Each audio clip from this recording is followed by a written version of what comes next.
I know there's been different versions of this. I've definitely messed with my funnel a ton since then, since the start. But right now, like ideally, what does a crowd to core strategy look like? Meaning somebody new watching online to somehow expressing everything you want them to do. What does that look like?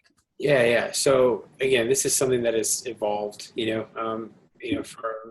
learn new things, we've tried new things and failed, and we've always had to adjust. And so, we don't have a fancy name for it, but, the way we break it down is like, at the end of the day, we do a lot of work to try to get people to our platform. We leverage Google AdWords, we use Facebook ads, personal invites, whatever the case may be. So we want to draw as many people to the platform, but once they get there, what's next? And so at the end of the day, our volunteers are just incredible people who are welcoming and friendly, and they're reaching out to them on the live wall. They're looking at, Facebook, trying to, add them as friends and trying to make that personal touch.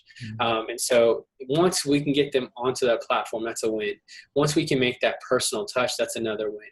At the end of the day, we want them in groups. We want them to be involved in a community that of believers that can kind of like ask tough questions and kind of, hey, this is what's really going on in my life, and people that can pray with them. And so that's where I feel like life change really happens, is when you can kind of come along someone, throw your arm around them and say, what's going on? Like really ask those tough questions. How can we pray for you? Anyways, so that's at the end of the day what we want.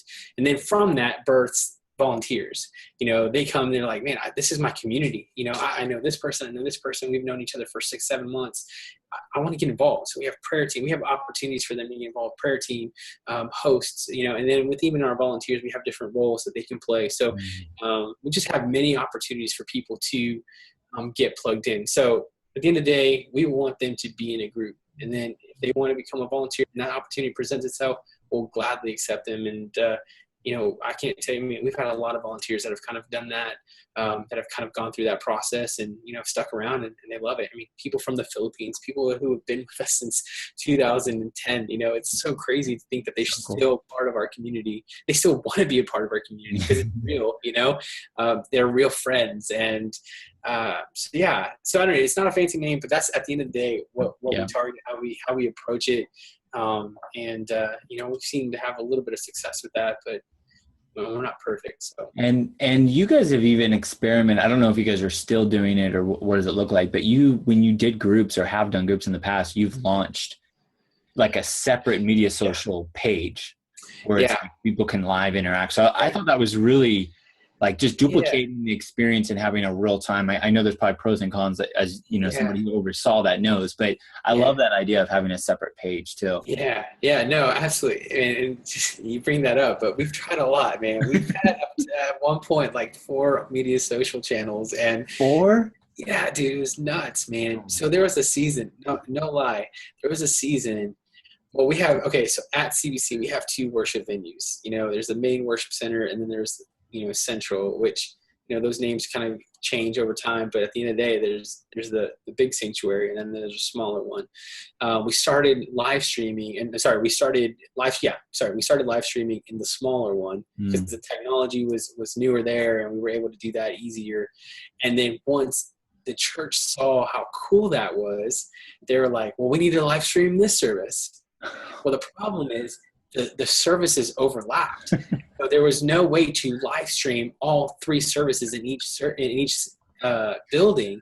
And so guess what? Well, we did 2 channels. And so we branded them 2 different ways. Needless to say, that was a little chaotic, but there was a need that I felt like they were listening to. People wanted to hear, this pastor over that pastor. And so we kind of gave them that opportunity. That season was very short-lived, but it was something we tried and it didn't work, and so we kind of found a way to, right now we have three live streams in one venue and then one, a different worship, a different worship thing. So anyways, that's a journey, But Yeah. but yeah, we did have an online group channel. We had a women's channel that was password protected. So we had a lot of different things, a lot of opportunities Yeah. to minister to people in different ways.